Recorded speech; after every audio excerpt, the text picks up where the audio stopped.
ว่าเห็นหน้ากันแต่หึงเฮ้ยโดยแล้วได้ดำหน้านะแล้วอะไรเงี้ยว่าแล้วกันยังว่าแล้วยัง18ให้ไก่บ่หน้าดงนะ ไกลอยู่มีสัญญาณบ่วานนี่บ่มีอยู่อย่าพอโทรหาบ่ติดเนาะกระดินเฟซเดียวเท่านั้นแหละวะแม่นดิเฟซเดียวนั่นแหละเอาแล้วว่าน้องดาวดินหลายเฟซบ่ว่าคือโทรหาบ่ได้ว่าหั่นนะเฟซเดียวนั่นแหละไปซะไปเอาเครื่องของลงก่อนแล้วเฮาจังไปโอ้ลมกันนั่งคุยกันอึ๊บแม่นของเจ้าเบิดแล้วนี่จัดหนักจัดเต็มให้เพิ่นพี่น้องเอ้ยอึ๊บได้บ่ได้อยู่เฮ็ดเสียงน้ำพอกเนาะนะถือว่ามีสิ้นหมูเด้อน้องกับปลาทูเด้อคือสิได้เอาไปน้ำเบิดลงแม่นบ่เจียวข้าวตู้แล้วว่าขอตู้น้ำแน่เนาะไปน้ำมีเงินก็ยังเหลืออยู่1 ล้านกับอันน่ะ1 แสนเด้อเดี๋ยวก็สิได้มอบให้กับทางน้องดาวเพิ่นเด้อเอ้ยเด้อแม่เด้อเนาะเป็นเงินของทางเอ้ยเคซี่เนาะแล้วก็ทางแม่เดี๋ยวจากการซื้อเครื่องซื้อของมาแล้วก็มอบให้กับทางน้องดาววันนี้ก็ได้เอาน้องดาวขอมุกขอบใจขอบคุญขอบคุณทางแม่เพิ่นเลยน้องเอ้ยอะไรก็เมียนะตะดาภาษาวันภาษาวัน10 ปลายบ่บ่ดีๆได้เนาะลืมบ่ได้เด้เนาะเอามาใหม่เท่าไหร่ประมาณเท่าไหร่วันเจ้าล้านวันเนี่ยชาวล้านมีคำผมบ่ด้วยจังได๋มีอยู่ครับคำจังบาทเนาะคำบาท1วันเงินชาวล้านคำ1 บาท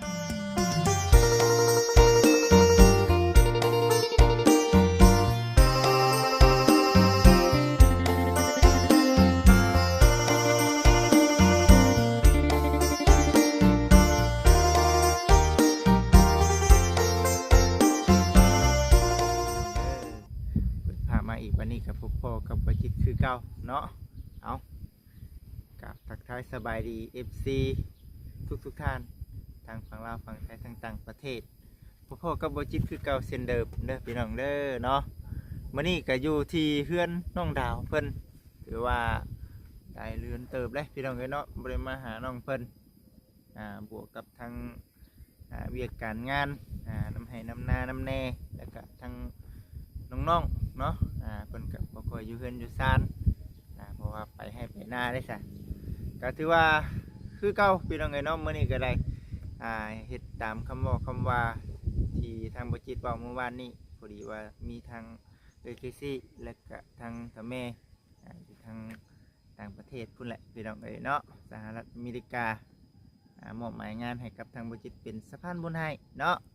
เมื่อนี้ก็ซื้อเครื่องซื้อของมาหลายอย่างหลายแนวเติบอยู่ก็ถือว่าสิมามอบให้กับทั้งน้องหนาวและก็พา FC ไปถามไทยเบิ่งก่อนบ่ได้เห็นหลายมื้อหลายวันแล้วพี่น้องเอ้ยเนาะบ่ได้เห็นหลายเดือนแล้วเป็นจังไดอยู่ดีมีแฮงอยู่บ่ลูกเต้าใหญ่แล้วบ่ตอนนั้นแหละพี่น้องเอ้ยบ่เคยเห็นบ่จิตเองก็ได้เห็นแต่ในคลิปของทางเอ้ยเพิ่นถ่ายเนาะเอ้ยบุญนั่นแหละก็คือว่าพี่น้องเนาะเดี๋ยวสิพา FC ไปหาเพิ่นก่อนอื่นก็กราบขอบคุญขอบคุณทางเอ้ยเคซีนำที่ให้กับทางบ่จิตเป็นสะพานบุญให้เด้อเอ้ยเด้อเนาะมื้อนี้ก็ได้ป้าสบายพี่น้อง FC เอาไปเยี่ยมยามตามไทยทั้งน้องดาวกันเลยเนาะพี่น้องเนาะพี่น้องเอ้ยเนาะไปมื้อนี้มาคนเดียวพี่น้องเนาะสายเลี้ยวมื้อนี้ก็ได้นี่เด้พี่น้องเนาะเครื่องของซื้อมาให้กับทางน้องดาวเพิ่นมื้อนี้ก็ได้ป้าเด้อเอามา ทั้งน้องดาวเพิ่นพี่น้องเอ้ยเนาะเอิ้นมาเลยแหละนี่เด้พี่น้องเอ้ยเครื่องของเพิ่นเนาะมีอุ้ยบ่มีไข่แน่พี่น้องเนาะมีแน่ได้เดี๋ยวก็เป็นสิ้นหมูปลาทูเนาะถือว่าขนมน้องดาวเอาสบายดีวันเห็นหน้ากันแต่หึงเฮ้ยแล้วได้ดำหน้านะแล้วอะไรเงี้ยว่าแล้วกันยังว่าแล้วยัง18ให้ไก่บ่หน้าดงนะไกลอยู่มีสัญญาณบ่วานนี่บ่มีอยู่อย่าพอโทรหาบ่ติดเนาะกระดินเฟซเดียวเท่านั้นแหละวะแม่นดิเฟซเดียว นั่นแหละ เอ้ยเอาแล้วว่าน้องดาวดินหลายเฟซบ่ว่าคือโทรหาบ่ได้ว่าหั่นน่ะ เป็นเดียวนั่นแหละ ไปซะไปเอาเครื่องของลงก่อนแล้วเฮาจังไปโอ้ลมกันนั่งคุยกันอึ๊บแม่นของเจ้าเบิดแล้วนี่จัดหนักจัดเต็มให้เพิ่นพี่น้องเอ้ยอึ๊บได้บ่ ได้เยอะ สินหมูปลาทูพี่น้องเอ้ยไปฮึบฮึบให้ภรรยา ไปนะ เอาแล้วไปป้าเมียไว้อยู่ดงบาทนี่พี่น้องเอ้ยเนาะลูกดิเอ้ยเนาะบ่มีลูกบ่มีเต้าเฮ้ยใช่ล่ะรถนี่เป็นจังไดไล่ได้บ่ได้เรียบร้อยแล้วคือว่าเห็นประกาศขายบ่ แม่นว่าจะขาย เท่าไรก็ขายนะ เอาบ้าน50,000กับขาย 50,000ก็ขายอะไรมันก็น่าเห็นเนาะมาก่อนสิเจ้าเลยพี่น้องไอ้น้องบ่จิตก็ได้เอาถือเลขบ่จิตสิซื้อเอาว้าครับบ่เป็นน้องดาว ก็บ่เป็น แปลงแล้วนี่นี่ติ แม่นเปลี่ยนมันแล้ว เปลี่ยนเบิดเลยนะพี่น้องไอ้น้องตะกี้มันแตกเด้ประมาณ50,000เนาะนี่บ่คันดิกมันอยู่พื้นพุ่นเนาะ ก็เล็งอยู่ตีน อยู่ตีนมันพุ่นเอาพี่น้องเอ้ยเอาจังใดก็ตามแต่เห็นทั้งน้องเสลาเพิ่นถ่ายคลิปอยู่สนุกว่า50,000พี่น้องเอ้ยพอไปพอมาได้อยู่ได้สำนี้เนาะคักอยู่พี่น้องเอ้ยใจครึ่งใจคองลงตลาดนัด ว่าไว้สั่นแหละพี่น้องเอ้ยเนาะยังบ่มีเงินมีคำดอก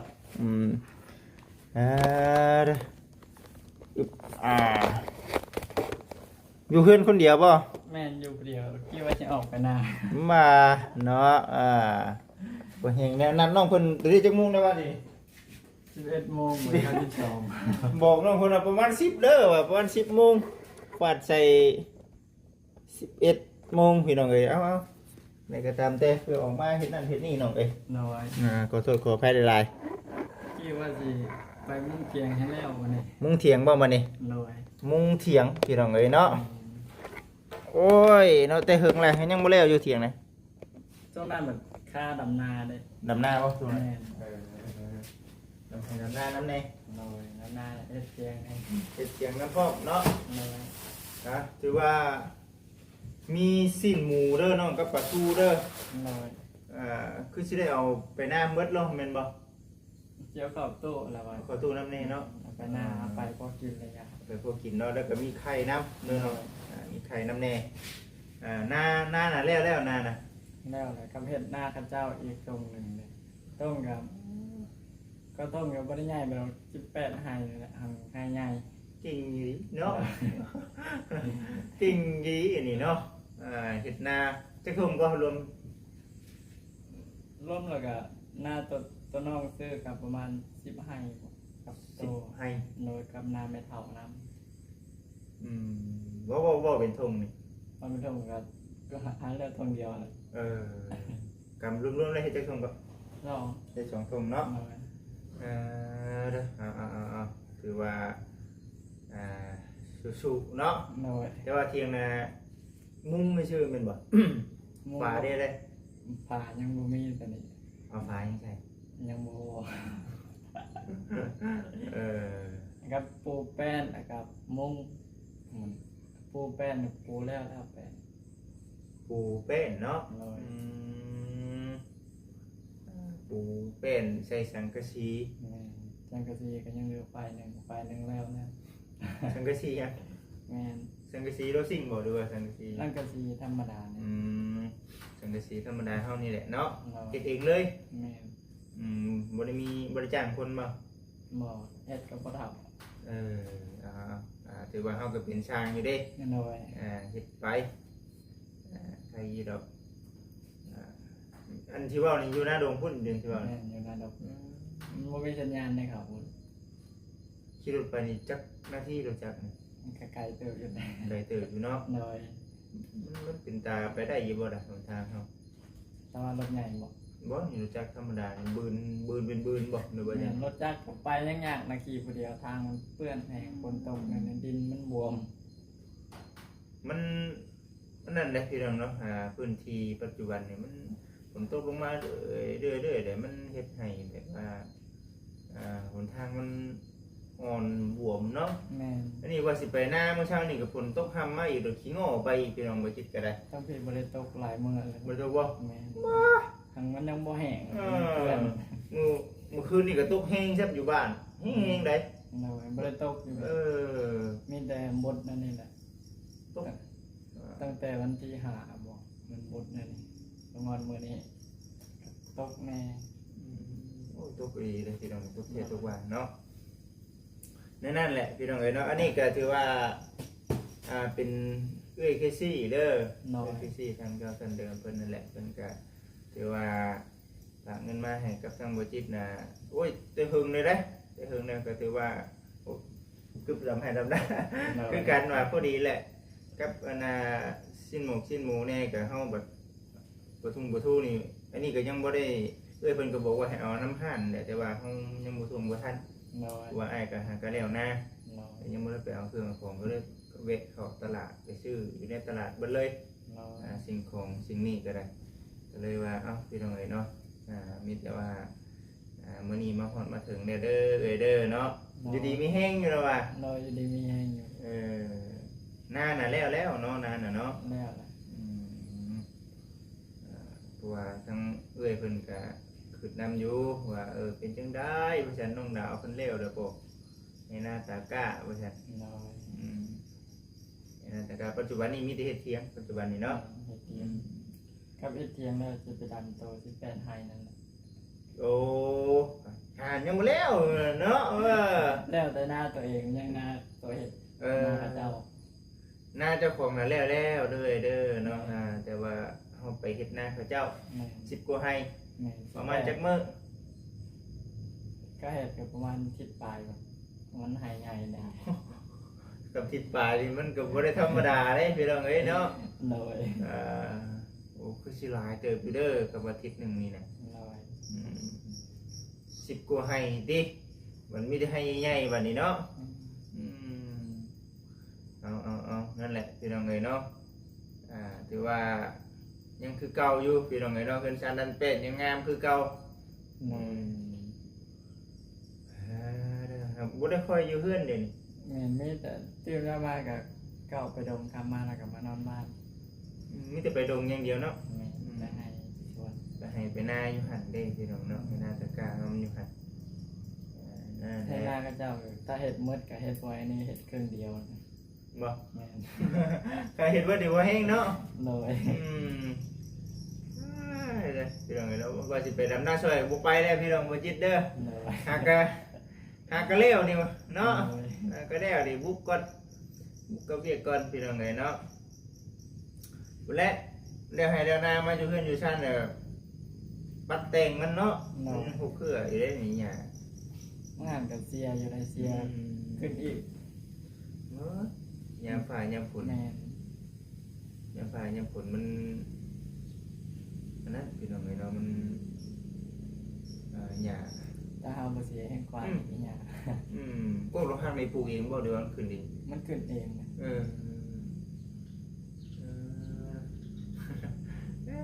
เป็นจังไดอุปกรณ์ต่างๆเฮายังใช้งานได้เบิดอยู่หรือว่า น้อยยังได้มา ทีมรับผู้ใหญ่เป็นชุดช่วยเดือเนาะใช้งานปกติอยู่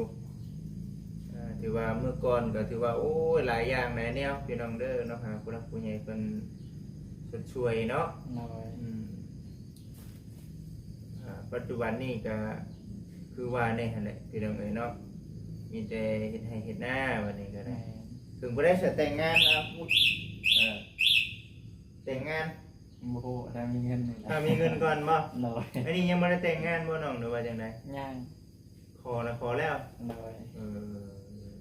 อันนี้ขออนุญาตนำค่าสินสอดเท่าใดก็เมียนะ ตะดากับสาวฮ้อนบ่สาววัน10ปลายบ่ บ่ดีๆได้เนาะลืมบ่ได้เด้เนาะเอามาใหม่เท่าไหร่ประมาณเท่าไหร่ ประมาณ20 ล้านประมาณนี้ ชาวล้าน เรา มีคำผมบ่หรือว่าจังได๋ มีอยู่ครับ คำจังบาทว่า คำบาทหนึ่งประมาณ เงินชาวล้านคำ1 บาท เรา งัวได้ค่ะ งัวโอ้น้องพ่อใหญ่เพิ่นตัวนี้ โอ้ยเนาะ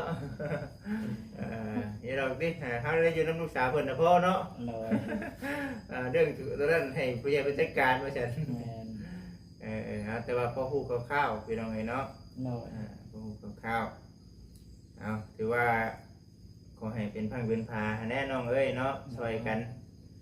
นหาเงินหางานเฮ็ดเวียกเฮ็ดงานสังครอบสังครัว เลย ดีใจนำนั่นแหละ เลย มีครอบมีครัวก็ได้พี่น้องเอ้ยเนาะ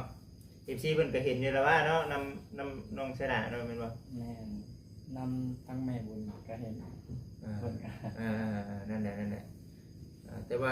เห็นแต่ในนั่นดอกพี่น้องทำโปรเจกต์ก็ได้เห็นแต่ในคลิปแต่ว่ามันอยู่ในตัวจริงก็เฮาบ่ได้ค่อยได้ลงกันเนาะบ่ได้ค่อยเว้าในแบบว่าจะจ้าได้บ่ได้ฮู้คักนะว่าเพิ่นเป็นภรรยาเพิ่นเนาะเมียเพิ่น เลย จังไดก็ให้ฮักเก่งกันเนาะ เลย เดี๋ยวเมียน่ะมานอนนี่อยู่ มา เมื่อคืนนี่ แม่น เดี๋ยวเลยออกไปก่อน แม่น เออ ผู้ชมเพิ่นอยู่ทาแต่ผู้ชมมันกลับมา ผู้ชมเลยก็มา เลย สิว่าคือนานมาแท้บ่ได้เห็นเนาะนานให้อันนี้ได้ให้นั่นได้คือนานมาแท้บ่ได้เห็นเนาะจะไปกินข้าวอยู่หน้าพุ่น แม่นได้ยินข่าวอยู่นะเพราะว่าชื่อลังกะซีไปเศร้านะ ชื่อไปละ แม่น เออเถียงใหม่ใหญ่เติบบ่ มันก็ใหญ่อยู่ เห็นทั้งน้องเผยทองว่าไปเฮ็ดเถียงช่วยน้องดาวบ่ซั่น เลย อ่า ว่าหันกับไปย่อไหว้ย่อไหว้แล้วไม่บ่พอเลยยังบ่ได้มุ่งนะหาไม่ได้มุ่ง เอาก็สิประมาณนั้นแหละจ้ะพี่น้องเอ้ยผู้แรกเดียวบ่จิตก็เดี๋ยวสิมอบเครื่องมอบของให้กับทางน้องดาวแล้วก็สิออกไปเวียกต่อพี่น้องเนาะเดินเดียวมื้อนี้ก็ได้ เดินเดียวแล้วก็ยังมีเงินเด้อน้องเด้อไอ้ก็ซื้อเครื่องซื้อของมาอยู่ในเงินก็ยังเหลืออยู่1 ล้านกับอันน่ะ1 แสนเด้อ เลย เดี๋ยวก็สิได้มอบให้กับทางน้องดาวเพิ่นเด้อเอ้ยเด้อแม่เด้อเนาะเป็นเงินของทางเอ้ยเคซี่เนาะแล้วก็ทางกับแม่เดี๋ยวจากการซื้อเครื่องซื้อของมาแล้วก็มอบให้กับทางน้องดาววันนี้ก็ได้เอาน้องดาวขอบคุณขอบใจขอบคุณขอบคุณทางกับแม่เพิ่นเลยน้องเอ้ย ขอบคุณเด้อทั้งแม่กะซีที่นำของอยู่ของกินที่ซื้อมาให้ทั้งลูกเนาะขอให้แม่อยู่ดีมีแห้งสุขภาพร่างกายแข็งแรงทั้งแม่มาให้ลูกกันเนี่ยขอให้กลับคืนหาแม่ร้อยเท่าเหมือนเราถ้าแม่ทำธุรกิจเนี่ยขอให้แม่รับเดินไปข้างหน้ากับถ้าแม่ทำการค้าการขายก็ขอให้ขายร่ำรวยนะครับ สาธุ ขอบใจทั้งอ้ายทั้งประชิดด้วยนะของอยู่ของกินมาให้ขอให้มาชิดไปใช้มาใส่เดินทางปลอดภัยการค้าการขายให้ลงเรื่องไปข้างหน้าขอให้ร่ำรวยนะครับ สาธุพี่น้องเอ้ยเนาะได้แค่คำอวยพรนี่พี่น้องเอ้ยเนาะขอให้สมดังใจปรารถนาเนาะก็นั่นแหละพี่น้องเอ้ยก็ผู้แรกผมบ่ได้มาหลายเทื่อแล้ว FC เพิ่นก็อยากเห็นอยู่แต่ว่าเฮาแบบนึงคือเรื่องที่เว้าบ่สร้างรายการงานสำหรับผู้รักผู้ใหญ่เพิ่นบ่มอบงานให้เฮาแบบบ่ได้ค่อยได้พอกันเนาะยามเล่นก็คือกันในพี่น้องเรื่องที่เฮาบัดไปทางอื่นกันมาอยู่เรื่องที่ก็เฮาบ่มีแนวเว้าแนวว่าก็เอาเรื่องที่น้องเพิ่นค้าเวียกค้างานบัดให้น้องเพิ่นไปเวียกซะเพราะฉะนั้นนะเฮาก็บ่ได้ถึงกันว่ามีโอกาสสิได้ไปว่ามานั่งเล่นนำว่านะพี่น้องเอ้ยแบบนี้ก็ถือว่าโชคดีนั่นแหละผู้รักผู้ใหญ่เพิ่นมอบหมายงานให้แหละเฮามาแหละเฮานัดกันแหละเฮาก็คือเอาแน่แหละยามเวียกยามงานเพิ่นม่วนไปอยู่ยังเฮือนบ่ได้เนาะผู้เฒ่าเนาะ ใครแน่เด้นี่ยังว่ามีทางทีมงานเข้ามาหาเฮายังมีอะไรเนี่ยเว้าสู่คนฟังเด้ เอาแต่ว่าเมียบ้านไหนน้องเมียนะ บ้านเดียวกัน บ้านเดียวกันบ้าง แต่เพิ่นอยู่บ้านใหญ่ มันเนี่ยแ จะบ้านน้อยบ้านนี้นี่เอิ้นว่าบ้านน้อยบ่นี่ แม่นบ้านน้อย เออ แต่มันบ่บังป่าตัวนี้ก็น่าจะค่อยเห็นแล้วมันไง อันนี้เหรออยู่ในนี่เหรอวะ แม่นอยู่นะ เออมีป่าบังเนาะ แม่น ที่แท้มันก็บ่ได้ไกลได้พี่น้องเอ้ยเนาะใกล้ๆนะ แม่นใกล้ๆมันคาป่าน้อยเดียว ป่าตลอดพี่น้องพี่น้องเนาะหาไปอยู่ป่าอยู่ดงแต่ว่าสิมีอยู่บ่เฮ็ดปวกเฮ็ดมันพันยามช่วงอยู่บ่ งามหมอก ยามมันออก ทั้งช่วงนี้ลำเฮ็ดละโงกกับเฮ็ดเพิ่ง ก็พอได้กินอยู่เนาะ แม่นไปหาเมื่อวานเราก็ได้เจ็บในกระตาหนึง มันหยังที่เนี่ย เฮ็ดเพิ่งแล้วก็เฮ็ดละโงก โอ้ออกเลยเนาะพี่น้องเนาะ ออก เอาพี่น้องเอ้ยนั่นแหละเรื่องที่กะกินหาเงินซื้อบ่ทันหาของธรรมชาติกินไปเนาะ หากับตึกตาตำหวยก็พอได้ พอได้อยู่บ่ แม่น พี่น้องเอ้ย เพ เนาะ ราะว่าหน้าคนไกลหวยในแคมป์หวย เชียงหวยบ่ แม่น นี่ไม่ไล่ได้ช่วงนี้เนาะ มีแต่น้ำไม้ไผ่ครับน้ำไม้บุ๋ม อืม น้ำไม้ลายบ่ค่อยมี ว่านานดงอยู่พี่น้องเอ้ยเนาะดีแล้วฉันเนาะ น้อย ถือว่าคอยเฮ็ดไปน้องเอ้ย น้อย มีหยังก็ได้ว่าสิปล่อยคันนี้ออกเงินได้สิไปเฮ็ดหยังบาท โมโหตังน้ำแม่ผู้ซื้อให้ เออ ขอให้มันได้ขายออกก่อน พี่น้องเนาะขอให้ชื่อได้ขายมาซะเนาะ น้อย บ่มันก็คือโอเคอยู่ได้ในเรื่องรถนี่ก็ได้เนาะ แม่น เรื่องที่เฮาขี่ไปอยู่น้ำบ้านน้ำเพื่อนเนาะ แม่น อยู่แถวมันบ่ได้ขี่ออกไปไกลพี่น้องแถวบ้านเฮาชื่อนะคิดว่าโอเคอยู่เนาะ แม่นมันก็บ่ได้เป็นอย่างเดียวครับบ่เป็นเยอะ เนาะมีรถแต่ขับบ่เป็นบ้านนี่พี่น้องโอ้ยโอ้ได้อยู่ได้พี่น้องเนาะโอ้เนาะโอ้50,000เนาะรุดบ่ได้บ่นี่ ๆได้อยู่ รุ่นนี้เท่าไหร่เอารุ่นนี้ได้จังว่าเนาะ น้อย ได้จังว่า น้อย บัดสิเอาก่อนจังว่าพี่น้องคักอยู่ได้คักอยู่เขาได้ขี่แถวเพื่อนแถวชาติแถวบ้านนี่พอแบบมันมีการมีงานอยู่หน้าบ้านเนี่ยเขาขี่เอารถใหญ่ไปหรือว่ารถจักรไปเนาะ แม่ คักอยู่ได้นี่ขี่ไปหรือว่าเก็บเงินเก็บของลงตลาดพี่น้องคือบ่จิตสำหรับว่ามีเงินดอกว่า แม่ เสียที่เอามาก็เอาไปมามันสิตายย้อนได้นี่มันบ่ได้ตายย้อนเฮาขี่ มันจะตายนั่นบ่ได้ที อีเลยเนาะเรื่องรถเรื่องล่าเนี่ยเฮาซื้อมาแล้วเฮาบ่ได้ใช้งานนี่มันก็ถือว่าคือกันได้พี่น้องเอ้ยเนาะเฮาต้องได้ใช้งานมันช่องบ่เท่าไหร่ก็ช่อง มืดมือ เอาไปบ่เอาไปได้ไดก็ ทางสร้างพุทธมันก็ถ่ายแก้ไป เอารถไถเจ้ไปไปเปลงอยู่ทางไหน นี่ทางใต้ในนี่มันบนใต้โรงงานนำมันมีหันยังไง โอ้อยู่หัน เลย รถเปลงได้เนาะ ได้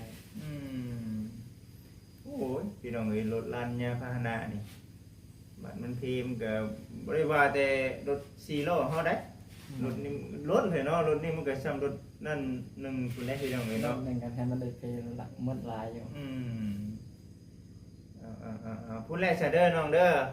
กะสิประมาณนี้แหละพี่น้องเด้อเนาะมื้อนี้ก็ได้มาหาน้องดาวเพิ่นพี่น้องเนาะก็ถือว่าได้มอบภารกิจให้กับทางที่ว่าเอ้ยกับแม่เพิ่นมอบให้นี่ก็ถือว่าสำเร็จแล้วพุ่นแรกคันว่ามีโอกาสอีกเด้อทางเอ้ยทางแม่เพิ่นมอบหมายงานให้อีกก็สิเข้ามาหาอีกเนาะ เรา ก็ถือว่าดีใจแล้วก็โอ้ขอบคุญขอบคุณทั้งเอื้อยแล้วก็แม่แล้วก็ขอโทษขออภัยน้ำหลายๆที่ว่า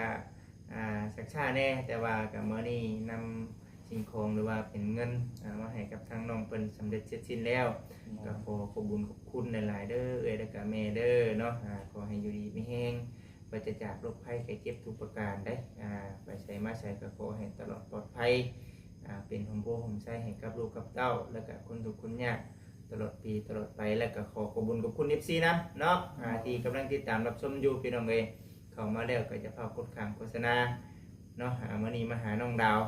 ก็ถือว่า สู่น้องดาวเพิ่นก็สู่ชีวิตเดี๋ยวนี้ก็ได้พี่น้องเอ้ยเนาะ โดย เอาคือกันจักน้องดาวจักบ่จิตแหละพี่น้องเอ้ยเนาะคือกันปัจจุบันนี้ก็ได้ โดย ไปสายเด้อน้องเด้อโอเคเด้อพี่น้องเด้อสบายดีสบายดีสบายดีอยู่ดีมีแฮงพี่น้องเอ้ย